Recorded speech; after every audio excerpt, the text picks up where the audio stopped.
Hay lugares y momentos que representan un antes y un después en la historia de la humanidad. Uno de estos lugares es la Universidad de Dartmouth y el momento 1956. 10 investigadores reunidos durante 2 meses para debatir y compartir ideas sobre todos y cada uno de los tópicos de nuestra actualidad. La programación, la automatización, la capacidad de cómputo, redes neuronales, self-improvement, aleatoriedad y creatividad. Pero el postulado principal era cómo desarrollar computadoras que pudieran simular la mente humana, algo que hasta aquel entonces ni siquiera tenía nombre y fue bautizada como inteligencia artificial.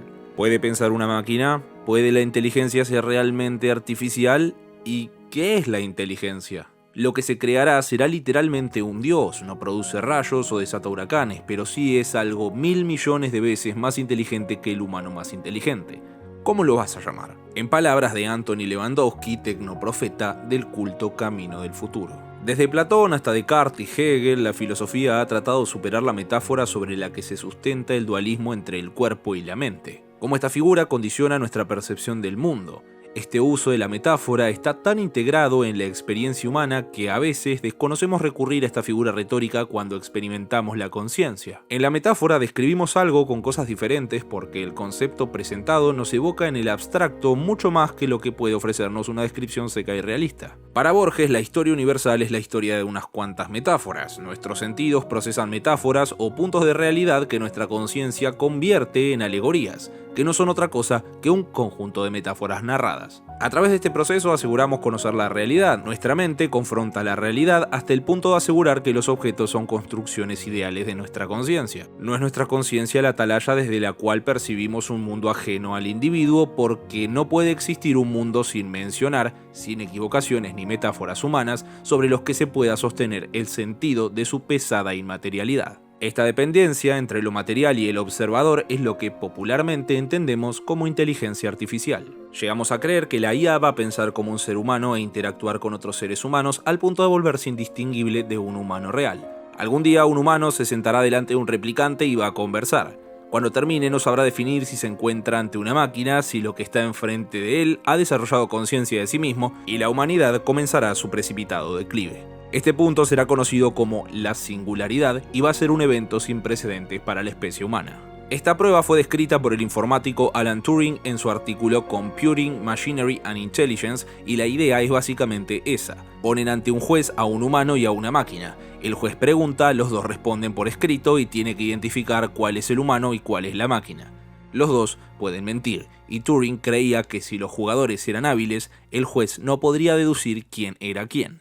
El test de Turing afirma que si una máquina se comporta como inteligente, por lo tanto es inteligente e incluso sensible y sintiente, lo que se puede traducir en que la inteligencia radica en comprender y dominar las reglas del lenguaje. Turing asistió a las clases de Ludwig Wittgenstein en Cambridge y, a pesar de que chocaron fuertemente muchas veces por la visión que tenía cada uno de las matemáticas, se cree que adoptó de él la corriente conductista que entiende al lenguaje como un sistema de referencias y le permitió desarrollar el concepto de aprendizaje automático de las máquinas o Machine Learning. Hoy, 70 años después, los investigadores de la IA siguen aceptando su validez y, hasta el momento, ninguna máquina fue capaz de superar este test. Pero un ciclista enojado levantándole el dedo del medio a Wittgenstein lo hizo replantearse todas las bases de su obra que sustentaban esta creencia. ¿Qué pasaba si el lenguaje humano en realidad no era un sistema de referencias? Empezó a concebir al lenguaje como un número infinito de juegos sin esencia unificadora, de juegos del lenguaje. El juego es la metáfora perfecta, son infinitamente variables. Jugar al fútbol, al truco, un Dota o tirarle la pelota a tu perro pueden no tener nada en común,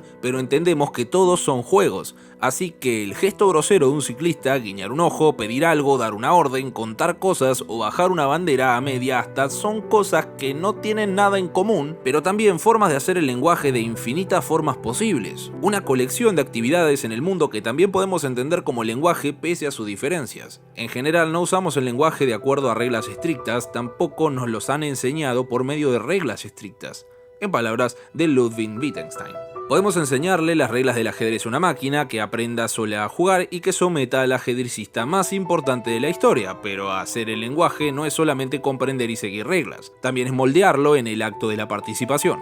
Hace falta intuición en la interpretación de las reglas con una pizca de prescripción y nuevos precedentes. Es como jugar un juego en el que los jugadores van creando las reglas a medida que van jugando. Entonces, comprender una oración significa comprender un idioma. pero si un perro pudiese hablar no lo entenderíamos, porque el lenguaje sirve a las necesidades prácticas de la forma de vida de la que brota, no un sistema de referencias de esencia propia. Lo mismo pasaría con una computadora.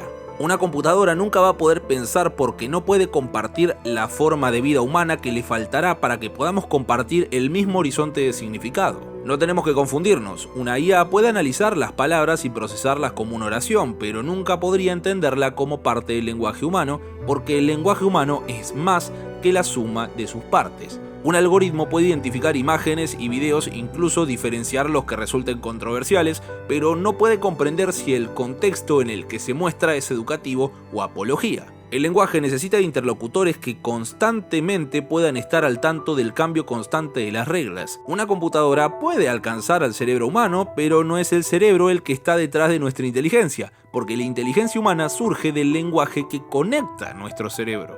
Las verdades son ilusiones de las que se ha olvidado que lo son, metáforas que se han vuelto gastadas y sin fuerza sensible. En palabras de Friedrich Nietzsche. Nietzsche creía que la conciencia humana construye su realidad manteniendo un conjunto móvil y en permanente renovación y actualización de las metáforas, metonimias y antropomorfismos, porque la conformación de conceptos está sujeta a saltos creativos a partir de los estímulos nerviosos de los sentidos a los que se le otorga una metáfora. Nuestra concepción de la realidad no puede referirse a las cosas que existen, sino que es una concatenación de metáforas. Así, conceptos de verdad y objetividad tienen un valor relativo similar al de cualquier otra concepción abstracta de las ciencias sociales, y la objetividad, como tal, no existe como concepto abstraído de nuestras subjetividades. Expandir la experiencia puede llegar a destruir dogmas, ideas, estereotipos, valores que se disfrazan de universales. Una metáfora tomada al pie de la letra es falsa porque no cumple con las leyes de la semántica sujeta a la verdad de las proposiciones del lenguaje. La nieve es blanca es una proposición verdadera, mientras que las lágrimas del rocío no es una verdad semántica, aunque tenga sentido figurado. Este tipo de metáforas representan el mismo problema lingüístico para la filosofía analítica que para una inteligencia artificial con aspiraciones de parecerse a la conciencia humana. Cualquier labor creativa que implique interpretar la realidad a partir de metáforas es imposible para una máquina. No puede ser asumida por un algoritmo. La filosofía entiende a la mente humana desde la perspectiva que llevó a Descartes a desarrollar la fórmula del cogito ergo sum, pienso por lo tanto existo, idea que plantea que el pensamiento es autosuficiente y ocurre en nuestra mente. La llegada de Wittgenstein planteó otra cuestión. Entendió que una persona no podría tener un lenguaje privado que solo ellos entendieran para describir sensaciones internas como el dolor para sí mismos. Nuestra comprensión, incluso la de nosotros mismos, está medida públicamente a través del lenguaje. Una sensación interior exige criterios externos para ser significativa, incluso en lo privado. Por eso, solo somos capaces de aprender conceptos como el dolor cuando se aprende el lenguaje. La realidad está presente en el cuerpo, en el hambre, en el dolor, en la muerte, en la sangre, en la aguja y en la jeringa, en el licor, en el sexo. Sin embargo, su comprensión está medida por discursos exteriores. La verdad se construye, no es estática, universal e inmanente. William Burroughs. Una máquina puede pensar tanto que las señales electrónicas viajen a través de sus circuitos y hagan cálculos basados en entradas. Podemos conversar con una máquina, Alexa, Siri o Google Now, pero nunca van a pasar un test de Turing si las empujamos más allá de cualquier tipo de lenguaje limitado a reglas formalizadas. Es comparar un avión con un pájaro, puede elevarse al cielo, pero nunca va a tener la misma destreza porque la destreza del ave es intrínseca a su forma de vida y el avión no, solo tiene un propósito. Asomarse al lenguaje a partir de la metáfora o la alegoría es, en última instancia, el lirismo que conforma nuestra realidad. Nos movemos con metáforas, somos incapaces de escapar de ellas porque primero aprendemos a comunicarnos y en algún momento posterior nos volvemos conscientes de nosotros mismos, y no es de ninguna otra forma porque no podemos concebir nuestra existencia hasta que no logremos desarrollar las herramientas para articularla. Al final todo lo percibimos a través del filtro de los sentidos y no sabemos si estos actúan con la propiedad de espejo, de un caleidoscopio, la fotocopiadora, las grabadoras o una verdad cósmica inherente que somos incapaces de desentrañar. Por eso, la filosofía posterior a Wittgenstein es menos una doctrina que un conjunto de herramientas de conceptos y estrategias para el pensamiento claro. Es una antifilosofía deconstructiva más que una filosofía constructiva. Wittgenstein creía que su trabajo era moral, los malos filósofos son como los terratenientes de barrios marginales, y su deber era sacarlos del negocio. Hay muchos tipos de líderes del pensamiento que perpetúan mitos malentendidos sobre el mundo y la vida dentro de él. Incluso existen personas que predican que se puede aprender filosofía en un manual de contabilidad. La ira de Wittgenstein se reservaba para todos estos arrogantes que pensaban que mediante algunos cálculos podían explicarlo todo. Toda la concepción moderna del mundo se basa en la ilusión de que las llamadas leyes de la naturaleza son explicaciones de los fenómenos naturales. Así, la gente de hoy se detiene en las leyes de la naturaleza tratándolas como algo inviolable, tal como Dios y el destino fueron tratados en épocas pasadas. La visión de los antiguos es más clara en medida de que tienen un término reconocido, mientras que el sistema moderno trata de que parezca que todo está explicado. La otra cara del mito de la CIA es que superar la inteligencia humana es mecanicista o computacional, cuando en realidad es entender que es como despertar de un mal sueño. Estas afirmaciones de que las IA pueden reemplazar a los seres humanos es de un cuñadismo extravagante y ofusca una comprensión clara de nosotros mismos. Tenemos que desmantelar los malos hábitos del pensamiento. Estos malos hábitos forman creencias por las cuales vivimos sin autenticidad en el presente y crean un futuro limitado. Afirmar que la inteligencia puede ser artificial no hace más que abaratar nuestra humanidad porque los límites de mi lenguaje son los límites de mi mundo.